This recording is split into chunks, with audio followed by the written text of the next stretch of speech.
Elle s'appelle Aviva Mor-Youssef Belenos. Elle est arrivée en Israël il y a déjà 25 ans. La vie n'a pas toujours été tendre avec elle, mais elle a su rebondir. C'est son Alia Story. C'est parti. Ils ont relevé le défi de l'Alia. Alia Story, c'est vous, c'est nous. Bonjour. Comment ça va ? Bonjour Cathy. Bon, on est content, Aviva, de vous recevoir. Alors, 25 ans en Israël, c'est beaucoup. Ou pas. Il en arrive des choses. Vous avez beaucoup d'aventures. Oui. Donc d'abord, vous êtes né, on va dire, vous avez été conçu en Israël. Pratiquement, parce que vos parents avaient fait l'Alia il y a très longtemps. Voilà. Et malheureusement, ils ne sont pas restés parce que ça n'a pas marché pour eux. Voilà. Donc, vous avez grandi, où ça ? Alors moi, j'ai grandi à Paris. On est rentré en France, on est rentré avec la famille. Et j'ai grandi sur Paris.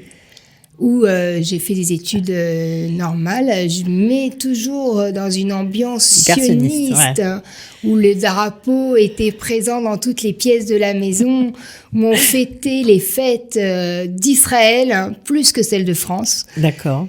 Et donc, obligatoirement, on m'a mis, évidemment, en seconde, dans une école juive et très sioniste de Yavne. Paris, que tout le monde doit connaître. D'accord. Où leur but principal était l'Alia. C'était bien, on s'amusait bien en France. Mais le but, c'est l'Alia. Donc, c'est exactement ce que vous avez fait. Bac en poche, vous êtes parti en Israël.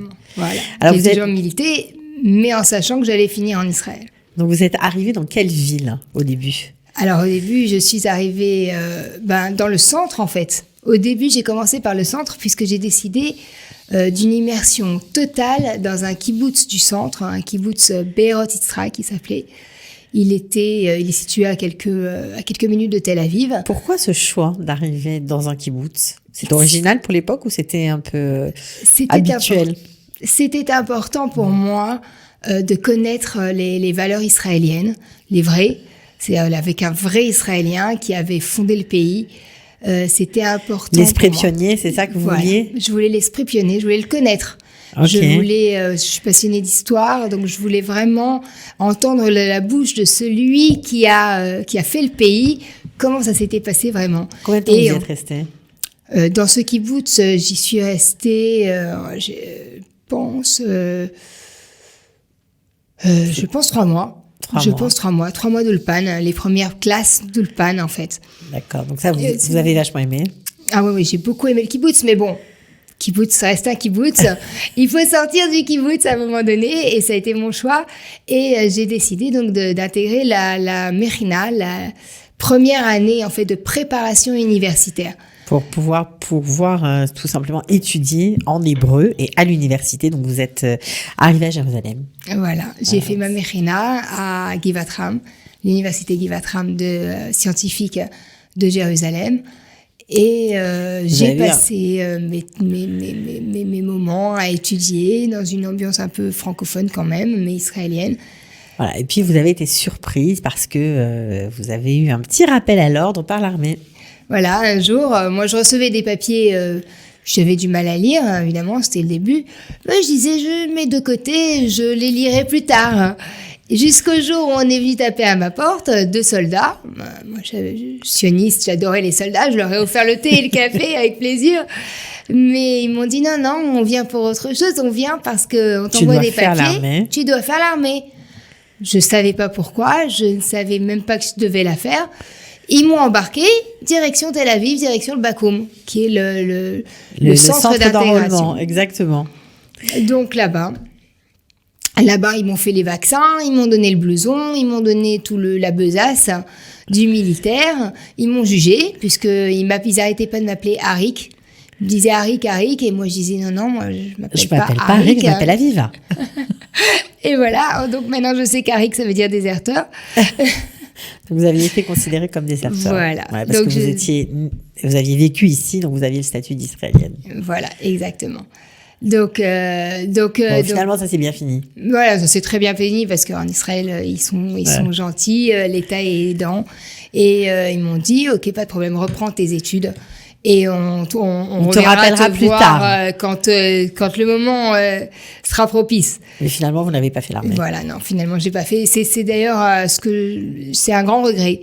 parce que c'est une façon de s'intégrer complètement. Encore et encore. Complètement, de connaître tous les mots, tous les termes, tout ce qu'il faut pour faire partie d'Israël. Alors, vous êtes retourné à la fac, vous avez eu un diplôme en Minal Hasakim, et puis, au sortir de la fac, vous avez monté une petite boîte qui s'appelait Fix Fox, et qui, grâce à votre culot et votre courage, après tout, c'est bien nommé, c'est vrai, vous avez tapé aux portes des ministères. Alors ça, c'est incroyable. Et vous avez proposé vos services et on vous a engagé. Exactement. C'est dingue. Voilà. Ça paraît dingue, mais c'est comme ça qu'il faut faire et c'est comme ça qu'on fait en Israël. Qu'est-ce que vous faisiez ? Je donnais un service photo aux employés, à l'époque des petites pellicules photo, où il fallait développer. Je prenais les pellicules photo, des vacances, des fêtes, de la famille. Je les amenais à mon laboratoire. Vous développiez. Je développais et je ramenais les photos développées. Donc c'était un service sur place, c'était parfait. Exactement. Et c'est devenu un service national. J'avais plein d'équipes qui tournaient avec moi. Donc dans tout le pays. Dans tout le pays. Je dirigeais grâce à la poste intérieure des ministères et grâce à nous, on donnait le service à tous les ministères du pays. C'est extra. Ça marchait super bien, quoi. Oui, tout le monde avait des photos à développer. Donc, voilà. Qu'est-ce qui s'est passé au bout de 2 ans ? Au bout de 2 ans, il m'est arrivé un petit accident de vie, un petit accident de parcours. Petit, plutôt gros. Voilà. Un accident de voiture où je suis restée 1 mois dans le coma. J'étais enceinte, j'ai oublié de dire ça, j'avais un fils à la maison, un petit enfant à la maison, et j'étais enceinte du 2e. Donc j'étais enceinte 30e semaine. Je suis arrivée, on m'a mis, donc je me suis réveillée, je suis pas réveillée du coma. On m'a accouchée, on a sorti l'enfant de mon ventre à la 30e semaine, donc il est né grand prématuré. Ouais, vous ne saviez rien parce que vous étiez pas là. Ouais. Ça a duré combien de temps vous êtes restée à l'hôpital ? Je suis restée à l'hôpital environ 6 mois, un peu plus de 6 mois à l'hôpital. Et après, il a fallu retourner à l'hôpital, mais faire de la rééducation. Voilà, faire de la rééducation. J'ai dû tout réapprendre. J'ai réappris à marcher, j'ai appris à manger. À parler. J'ai réappris bien sûr à parler. Il a fallu que j'apprenne la mémoire, que je donne un petit coup d'éponge sur la mémoire vive et la mémoire ancienne.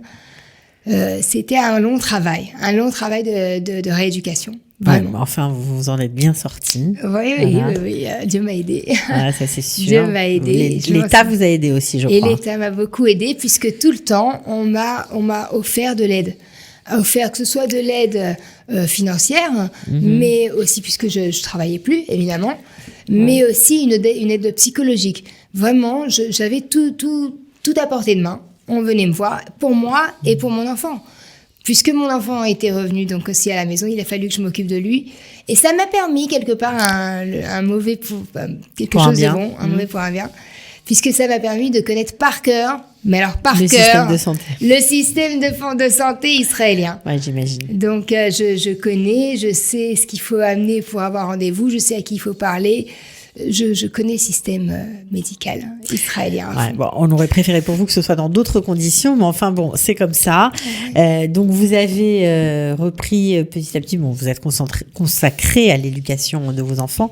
Et aujourd'hui, ce qui est formidable, c'est que vous avez, en fait, par une rencontre un peu fortuite avec le maire de la ville d'Herzliya, voilà. Eh bien, vous avez lancé la communauté, on va dire, francophone. Vous lancez plein d'activités pour les Français à Herzliya, voilà, parce que le maire vous a vu en pleine action, en train d'aider des francophones qui galéraient avec leurs papiers, leur Arnona, etc. Et il vous a dit, allez, vous me plaisez, je vous fais confiance, venez me voir, et la collaboration est partie. Voilà, et il a eu raison, puisqu'il y avait maintenant beaucoup d'activités françaises, francophones à Herzliya. Ou des activités israéliennes traduites, donc...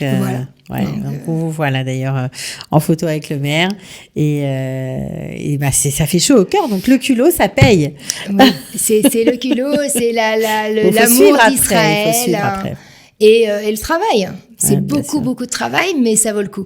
Toujours. Qu'est-ce que je peux vous souhaiter? La réussite et aussi qu'on avance encore et encore de façon à ce que l'ALIA française, qui est une ALIA très importante, on vient d'un milieu socio-culturel qui est élevé, mais on a besoin d'aide. Et j'aimerais vraiment, vraiment que ce soit une alia réussie.